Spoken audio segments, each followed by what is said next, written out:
이 방송을 하는 저나 오늘도 이 말씀을 들으시는 여러분이나 우리 다 신앙을 생활하는 신앙인입니다. 그렇다면 우리의 리더가 되시고 우리의 본이 되시는 예수님의 모습을 신앙으로 표현한다면 어떤 신앙을 가지셨을까?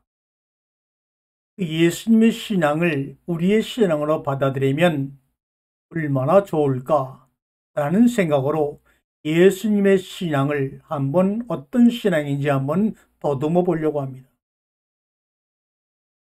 예수님은 우리 신앙의 리더가 되시죠. 이 리더라고 하는 세상적인 정의를 사진을 통해서 찾아봐도 우리는 쉽게 알 수가 있는데 참 리더는 앞에서 이끌어가는 사람들입니다. 그러나 보스는 뒤에서 호령을 하며 앞으로 나아가라고 합니다. 보스는 이웃을 희생해서라도 나의 성공을 추구하지만 리더는 나를 낮추어 이웃의 인생을 꽃피우게 합니다. 카우보이와 목자도 다릅니다. 카우보이는 양의 뒤에서 양을 몰아가지만 첫 목자는 양들 앞에서 역경을 헤치며 이끌어가는 차이가 있습니다. 리더와 보스가 다르듯이 카우보이와 목자가 다르듯이 설탕과 소금도 다릅니다. 설탕은 자기의 맛만을 내려고 합니다.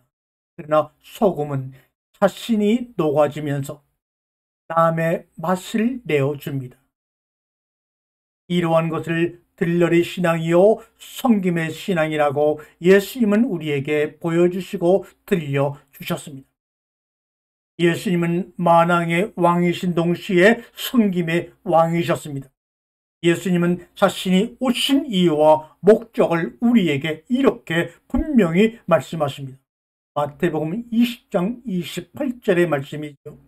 인자가 온 것은 섬김을 받으려 함이 아니라 오히려 섬기려 하고 자기 목숨을 많은 사람의 대속물로 주려 함이니라. 예수님은 인간 위에 군림하기 위해서가 아니라 죄와 허물로 죽어있는 우리를 살리시려 종의 모습으로 오셨다고 분명히 말씀하고 있습니다. 권력의 왕, 권능의 왕, 능력의 왕으로 오신 것이 아니라 섬김의 왕으로 오신 우리 예수님. 영성신학자 리처드 포스트는 이렇게 말했습니다. 예수님이 말씀하신 영적 권위는 지위나 직함이나 혹은 능력에서 찾는 권위가 아니라 수건에서 찾는 권위다라고 이야기했습니다. 진정한 왕은 섬김의 왕입니다. 수건을 허리에 차고 제자들의 발을 씻겨주시던 주님이야말로 진정한 완왕의 왕이십니다. 우리 기독교가 인류에게 끼친 공헌 중에 하나는 낮은 사람을 발견해 그들을 섬긴 것입니다. 기독교는 소외된 여자를 발견했습니다. 흑인을 발견했고 노예를 발견했고 장애인을 발견했습니다. 그리하여 이들이 모두 똑같이 하나님의 형상대로 지음을 받은 존귀한 영혼으로 살게끔 섬겼습니다. 자신만 잘되기를 바라는 마음을 욕망이라고 하고 이웃도 같이 잘되기를 바라는 마음을 사랑이라고 합니다. 욕망이 실현되기 위해서는 타인의 희생이 필요하고 사랑이 실현되기 위해서는 나의 섬김이 필요합니다. 여러분, 별과 꽃을 보세요. 별과 꽃이 자기 자랑만 하려고 할 때 타락이 시작됩니다. 별은 비추어 주기에 별이고 꽃은 웃어 주기에 꽃입니다. 꽃이라는 뜻의 영어 플라워를 보게 되면 낮은이라는 의미의 LOW가 그 안에 감춰져 있습니다. 꽃은 자신을 낮추며 웃어줄 때 참 꽃입니다. 별이 제 한 몸을 태워 어두운 길을 비춰줄 때 진정한 스타입니다. 불이 붙지 않는 초가 100년을 산다 해도 그건 산 것이 아닙니다. 저는 제 머리에 불을 붙여 어둠을 밝혀주면서부터 삶이 시작되는 것입니다. 불은 자신을 주장하지 않으며 낮은 곳으로 흘러가서 만물을 키워줄 때 찬물이 됩니다. 그렇습니다. 그렇습니다.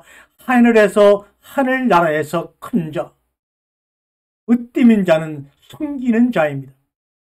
남을 이기면 1등이 되고 남을 섬기면 인류가 됩니다. 1등도 좋지만 주님은 우리를 1등을 위해서 부르시지 않았고 인류의 삶을 살라고 불러주셨습니다. 어둠을 비추어주는 별, 낙심한 이웃에게 웃음을 주는 꽃이 되라고 불러주셨습니다. 척박한 이 세상에 진정 필요한 리더는 예수님과 같은 섬김의 리더입니다.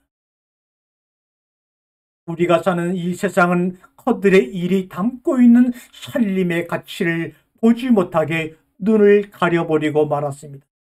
심지어 진리를 이야기하는 종교에서도 그들의 일의 의미를 깨닫지 못하는 종교는 절대 살림의 종교, 생명의 종교가 될 수 없는데도 말입니다. 우리 예수님이 직접 허리에 수건을 들고 발을 씻겨주는 그들의 일 하시면서 제자들에게 너희도 이와 같이 하라 말씀하신 것을 기억하십니까? 그게 다가 아니란다. 예수님은 그들의 물 인생이나 다름없는 강도들과 함께 쓰레기 소각장에서 죽으셨지요. 그러나 그 죽음은 우리의 생명이 되었고 말입니다. 일상 속에서 그들의 일을 하다 보면 마치 내가 죽어가는 것처럼 힘들고 어렵게 느껴질 때가 많습니다.